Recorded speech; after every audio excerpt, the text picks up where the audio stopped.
예수님께서 다 이루었다고 외치시고 십자가에서 숨을 거두십니다. 그때 유대인들이 빌라도에게 가서 시체를 십자가에서 치워달라고 요청을 합니다. 다음 날이 안식일이었는데 유대인들은 안식일에 시체를 십자가에 두지 않았기 때문입니다. 그래서 로마 군인들이 먼저 예수님 양 옆에 못 박힌 강도들의 다리를 꺾습니다. 그리고 예수님께 와서 예수님의 다리를 꺾으려고 했는데 꺾을 필요가 없었어요. 왜요? 예수님은 이미 숨을 거두셨기 때문이었습니다. 자, 이것이 예수님께서 정확하게 죽으셨다는 것을 증명하는 대목입니다. 자, 예수님의 부활을 의심하는 사람들 중에는 예수님께서 실제로 죽으신 것이 아니라 기절하셨다가 감옥에 들어가셨는데 깨어나셔서 나온 것이다 라고 말하는 것이죠. 근데 예수님의 죽으심을 누가 확인했을까요? 로마 군인들입니다. 로마 군인들은 십자가에 달려있는 사람들이 죽었는지 살았는지 늘 확인했던 사람들이었습니다. 그들보다 십자가에 달려있는 사람들의 생사를 더 정확하게 아는 사람들은 없었다는 것이죠. 그들은 전문가였잖아요. 그래서 예수님의 죽으심을 그들이 바로 진단했기 때문에 예수님은 죽으셨다는 것입니다. 그런데 예수님과 함께 못 박힌 두 강도는 죽지 않았어요. 그래서 다리를 꺾은 것입니다. 근데 예수님의 다리는 꺾지 않았다는 것이죠. 자, 근데 그 말씀이 바로 구약에서 예언이 되어 있습니다. 출애굽기 12장 46절인데요. 한 집에서 먹되 그 고기를 조금도 집 밖으로 내지 말고 뼈도 꺾지 말지며, 민수기에도 나와 있습니다. 9장 12절인데요. 아침까지 그것을 조금 더 남겨두지 말라. 그 뼈를 하나도 꺾지 말아서 유월절 모든 율례대로 지킬 것이니라. 유월절 규례에 관한 것인데요. 이스라엘의 각 가정은 어린 양을 잡아서 먹되 뼈는 절대 꺾지 말라고 명령하고 있는 것입니다. 여러분, 유월절 어린 양은 누굽니까? 요한복음 1장에 보면 침례 요한이 예수님을 가리켜서 하나님의 어린 양이다 라고 말하고 있습니다. 예수님은 유월절에 죽으셨어요. 그래서 예수님께서 바로 하나님의 유월절 어린 양이 된다는 것입니다. 그래서 출애굽기에 나오는 유월절의 규례가 정확하게 예수님에게 적용이 된다는 것이죠. 예수님께서 하나님의 어린 양으로 돌아가시는데 뼈가 꺾이지 않는다고 예언했고 그 예언은 정확하게 성취가 되었다는 것입니다. 성경 말씀은 1.1획도 변함이 없다는 것이죠. 그래서 요한이 증언하는 것입니다. 36절이에요. 이 일이 일어난 것은 그 뼈가 하나도 꺾이지 아니하니란 성경을 응하게 하려 함이라. 그때 한 군인이 예수님의 옆구리를 창으로 찌릅니다. 그러자 피와 물이 나오죠. 이것도 역시 예언의 성취입니다. 그래서 스가랴 12장이 나와 있고 요한계시록 1장에 나와 있습니다. 자, 이 사건을 통해서 우리가 알 수 있는 것이 있습니다. 갈보리 언덕 위에서 일어난 십자가 사건은 사람의 계략에 의한 것도 아니고 또는 우연히 일어난 일도 아니라는 것입니다. 하나님께서 오래전부터 계획하신 구속의 역사이고 하나님의 성경 말씀은 정확히 이루어짐을 우리에게 증언해주고 있다는 것입니다. 사람에 의해서가 아니라 하나님에 의해서 주관되었다는 것을 우리에게 보여주는 거예요. 자, 이제 돌아가신 예수님의 시신을 장사 지내야만 합니다. 그때 한 인물이 동장하는데 아리마대 사람 요셉입니다. 그에 대해서 38절에 이렇게 설명하고 있어요. 아리마대 사람 요셉은 예수의 제자이나 유대인이 두려워 그것을 숨기더니 2일 후에 빌라도에게 예수의 시체를 가져가기를 구하며 빌라도 허락하는지라. 이에 가서 예수의 시체를 가져가니라. 예수님께서 십자가에서 돌아가시자 아리마대 사람 요셉이 빌라도에게 가서 예수님의 시신을 요구합니다. 빌라도가 허락하자 예수님의 시신을 내려서 그를 장사하게 되죠. 자, 그런데 성경은 요셉에 대해서 이렇게 말씀하고 있어요. 자, 38절 앞부분을 다시 보면 이렇게 말하고 있는데요. 아리마대 사람 요셉은 예수의 제자이나 유대인이 두려워 그것을 숨기더니, 요셉은 예수님의 제자였는데 예수님의 제자인 것을 숨겼다는 겁니다. 왜 그랬을까요? 마가복음 15장 43절에 보니까 이렇게 말씀해요. 이 사람은 존경받는 공의원이다. 요셉은 사내들의 공의원이었어요. 그래서 사람들에게 예수 믿는다는 말 하지 않은 것입니다. 자기가 예수의 제자인 것을 숨긴 것입니다. 예수의 사람이라는 것을 감춘 거예요. 그런데 요셉이 예수의 제자라고 말하면 어떻게 되었을까요? 불이익당하겠죠. 따돌림 당할 것이고 비난받을 것이고 또 자기의 위치도 위태하게 될 것입니다. 왜냐하면 사내들인 공의원 대부분이 예수님을 반대하고 거부하고 있는데 자기가 예수님을 믿고 따른다고 말하면 누가 좋아하겠습니까? 그래서 그들이 두려워서 예수 믿는 것을 숨긴 겁니다. 근데 눈치 보느라고 예수님의 제자라는 것을 감춘 거예요. 자, 어떤 고난이 올지라도 예수님을 끝까지 믿고 따르겠다고 결단한 사람이 예수님의 제자 아닌가요? 어떠한 힘든 일이 오고 어려운 일이 올지라도 나는 끝까지 예수님과 함께 하겠다 라고 하는 사람이 예수님의 제자잖아요. 그런데 요셉은 예수를 믿으면서도 유대인들이 두려워서 예수 믿는다는 말 하지 않은 것입니다. 예수님의 사람이 아닌 것처럼 행동한 거예요. 하나님보다 사람을 더 두려워했다는 것이죠. 자, 그런데 여러분, 만일 요셉이 예수님을 믿고 따르는 사람들과 함께 있었다고 생각해 보십시오. 예수님의 제자들과 예수를 잘 믿는 사람들과 함께 있었다고 생각해 보세요. 그러면 요셉은 어떻게 행동할까요? 예수 믿는 사람으로서 행동하겠죠. 그러나 믿지 않는 사람들과 함께 있을 때는 그 행동이 완전히 달라졌다는 겁니다. 예수 믿는 것을 감추고 자기의 정체를 숨긴 거예요. 자기가 예수 믿는다는 것을 사람들이 알게 된다면 전과 다르게 행동할 테니까요. 전과 다르게 볼 테니까요. 전과 다르게 자기를 대할 테니까요. 어떤 어려움을 당할지 모를 일이잖아요. 그래서 요셉은 사람들 때문에 예수님의 제자인 것을 숨긴 것입니다. 몰래 숨어서 믿은 거예요.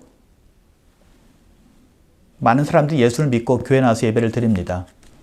예수님을 사랑한다고 고백도 하고 또 봉사도 열심히 합니다. 그런데 교회 밖으로 나가면 세상 사람들과 함께 있을 때 예수 믿지 않는 사람들 사이에 있을 때는 어떻게 행동할까요? 물론 난 예수 믿습니다. 나 예수님을 따르는 사람입니다. 예수를 사랑합니다. 예수님은 나 왕입니다. 라고 고백하며 살아가는 사람이 있겠죠. 그러나 그 반대인 사람도 있다는 것이죠. 예수 믿는다는 것을 말하지 않습니다. 자기의 정체성이 어떻게 바뀌었는지, 어떤 소망을 두고 살아가고 있는지 말하지 않는 것입니다. 숨기는 것입니다. 감추는 거예요. 왜 그럴까요? 따돌림 당할까 봐서인가요? 아니면 왕따 당할까 봐서? 아니면 사람들이 날 이상하게 볼 것이다 라는 생각 때문인가요? 어떤 불이익을 당할까 봐서인가요? 한마디로 하나님보다 사람을 더 두려워하기 때문이에요. 하나님을 더 두려워했더라면 그런 일은 없는 거죠. 그래서 우리는요, 예수님을 믿고 예수를 따른 사람으로 당당하게 살아갈 수 있어야 되는 것입니다. 누가 함께 있든지 나는 예수를 구세주로 믿는 사람입니다. 나의 주님은 예수님이십니다. 예수님만이 나의 소망이십니다. 라는 것을 숨기면 안 된다는 거예요. 그런데 세상과의 관계가 나빠지는 것이 싫으니까 예수를 믿는다는 것을 말하는 것을 꺼린다면 숨어서 믿는 제자밖에 되지 않는 것입니다. Secret disciple이 되는 것입니다. Secret believer가 되는 것입니다. 그냥 숨어서 몰래 믿는 그러한 성도가 되는 거예요. 하나님께서 그것을 기뻐하실까요? 아니라고 생각해요.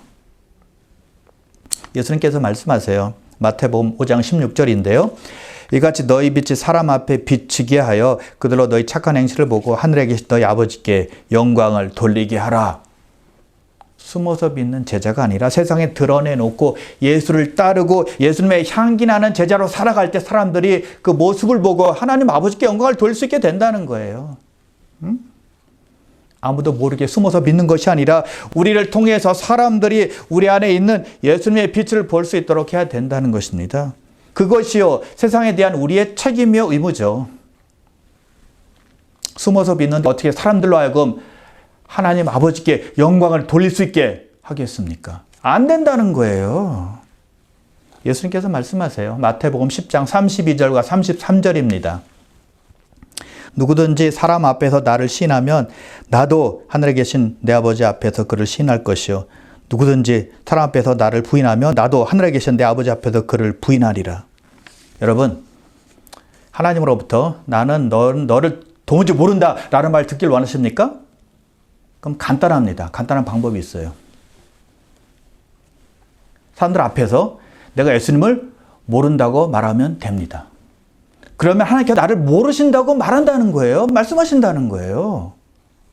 근데 반대로 하나님 앞에서 하나님으로부터 내가 너를 안다 라는 말 듣길 원한다면 어떻게 하면 될까요? 그것도 역시 심플합니다. 사람들 앞에서 나는 예수를 믿습니다.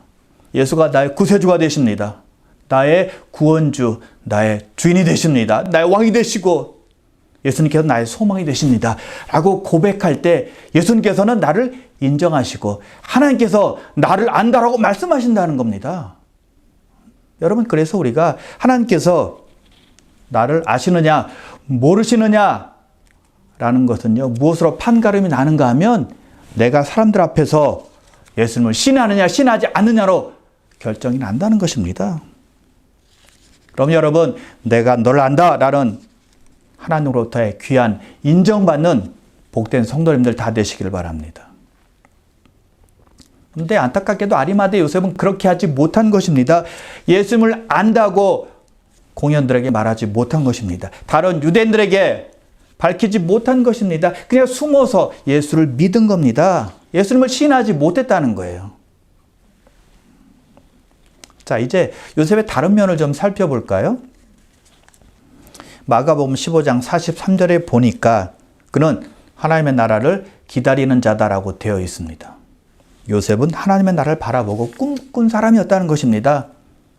메시아가 와서 이스라엘을 다스릴 때를 고대한 겁니다. 요셉은 구약의 약속을 믿고 그 나라가 실제로 이루어질 것을 기대한 것이죠. 하나님 나라에 대한 소망이 있었다는 것입니다. 비록 예수님의 제자라는 것은 숨겼지만 요셉은 하나님의 나라를 꿈꿨던 사람이었다는 거죠. 여러분, 근데 이 땅에 소망이 있나요? 아니, 더 쉽게 우리 육체에 소망이 있나요? 더 기다릴 만한, 고대할 만한 어떤 가치가 있는 것이 이 땅에 있나요?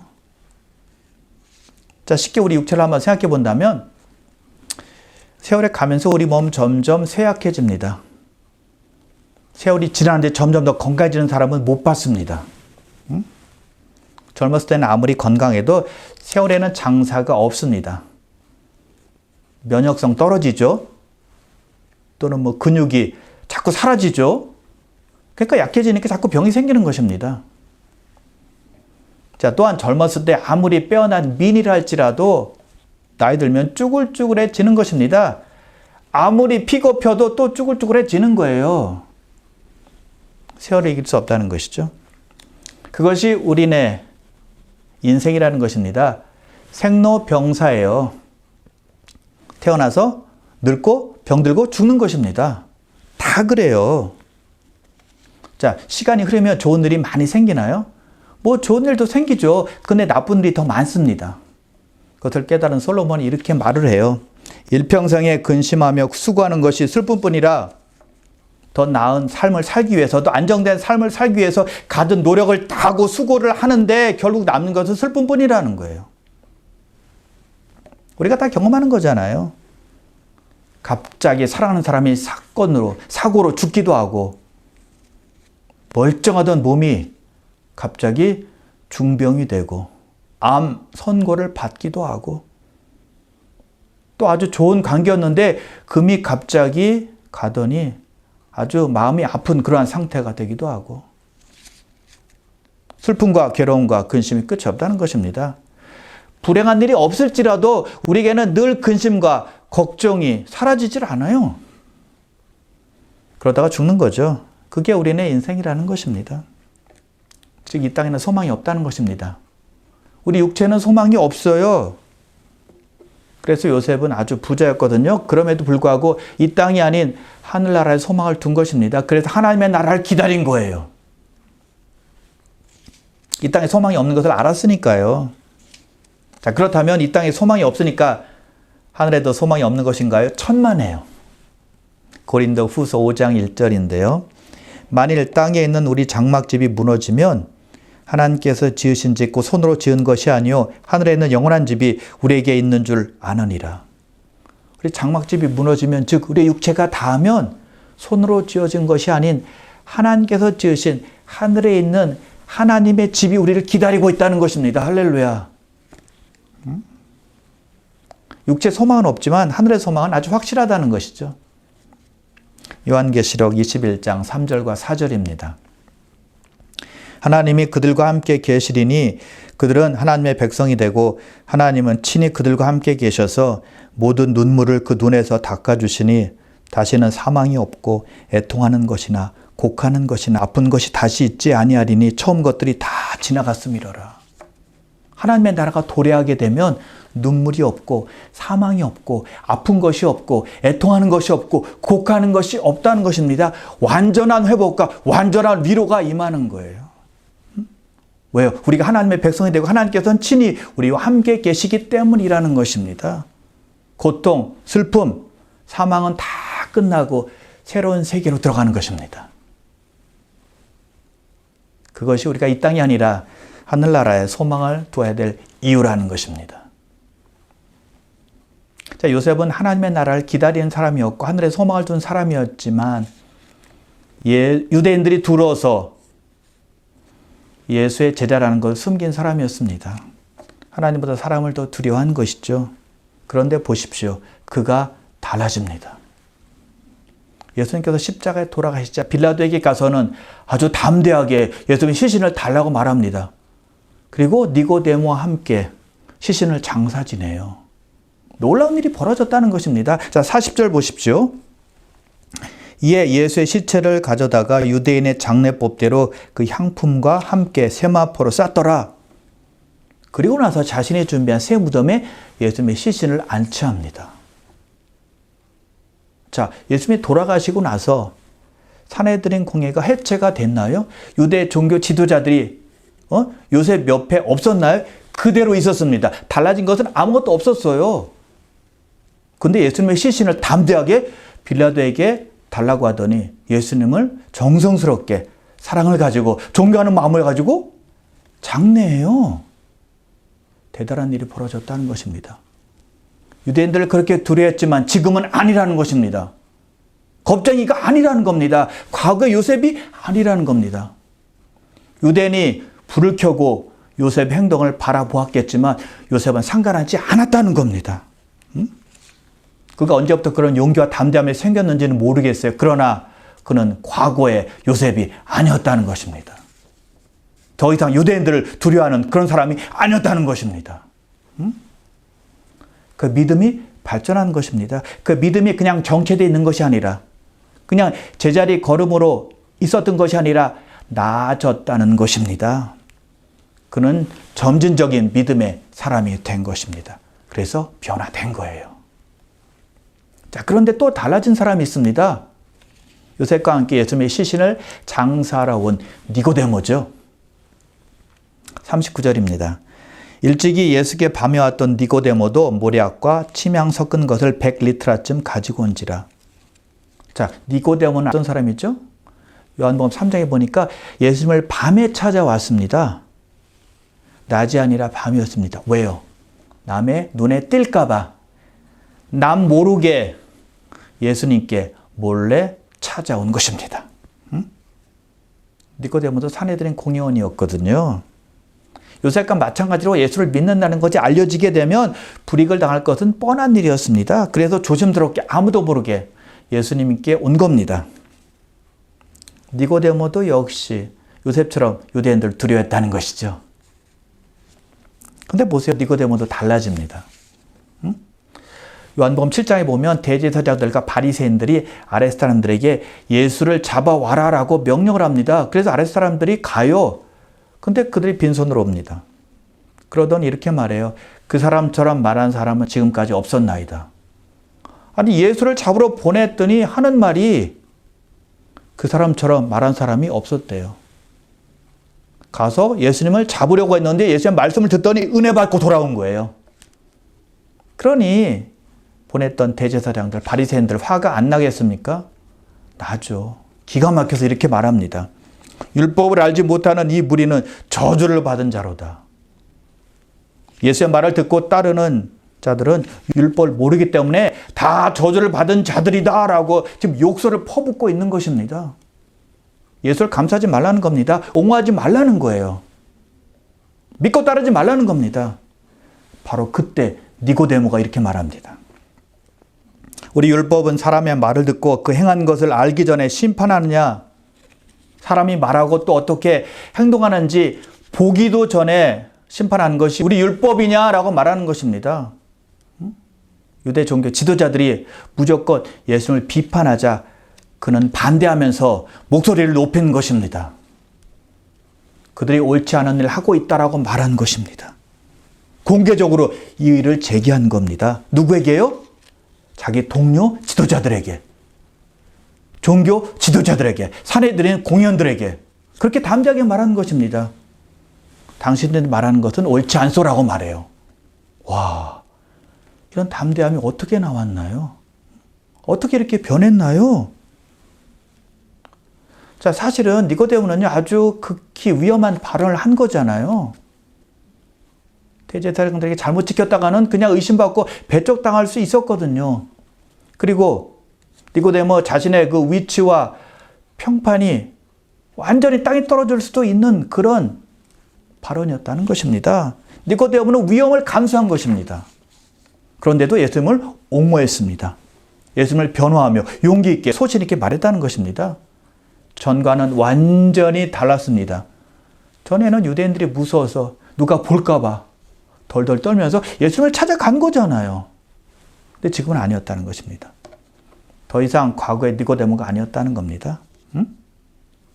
이렇게 바뀌었어요. 그리고 이제 드디어 니고데모가 19장 오늘 본문에 다시 등장합니다. 어떻게 해요? 예수님께서 돌아가시자 모략에 침향 섞은 것을 100리트라쯤 가져왔다고 그랬습니다. 100리트라는 75파운드가 되는 것이고요. 34kg이 되는 것입니다. 어마어마한 향료를 예수님의 장례를 위해서 가져온 것입니다.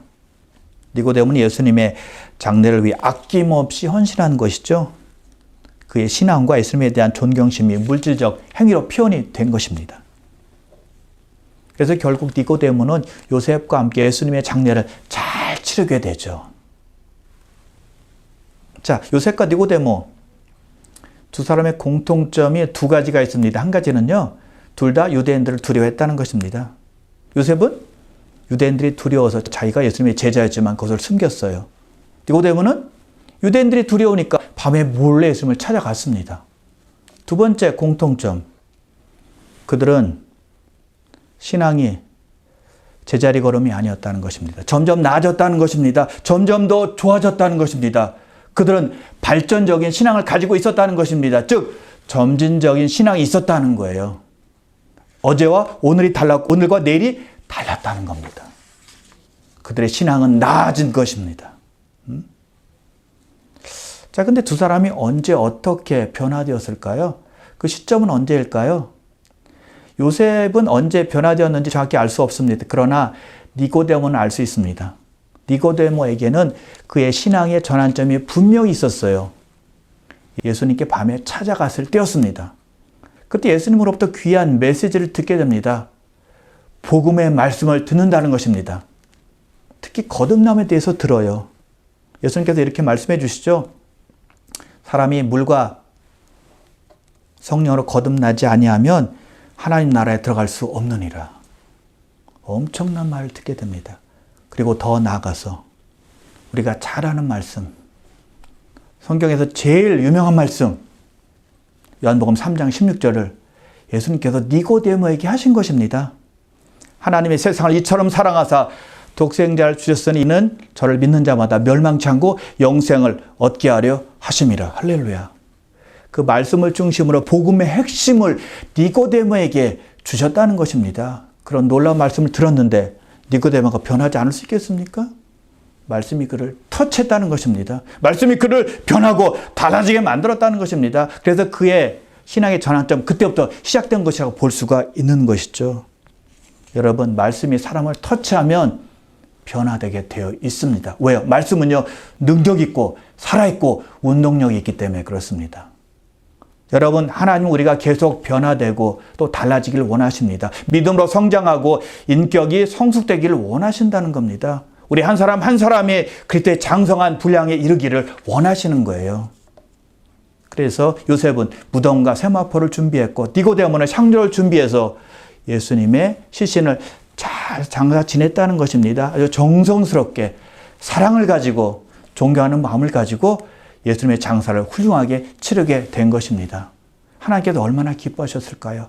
자기 아들의 장례를 이렇게 잘 치러준 두 사람에 대해서 정말 기뻐했을 것입니다. 그들을 축복해 주셨을 것입니다. 그러므로 귀한 성도 여러분, 신앙이 정체되었는지 한번 확인해 보시고 살아있고 능력 있는 하나님 말씀께 더욱더 가까이 가셔서 변화와 성장을 늘 경험하시기를 주님의 이름으로 축원합니다.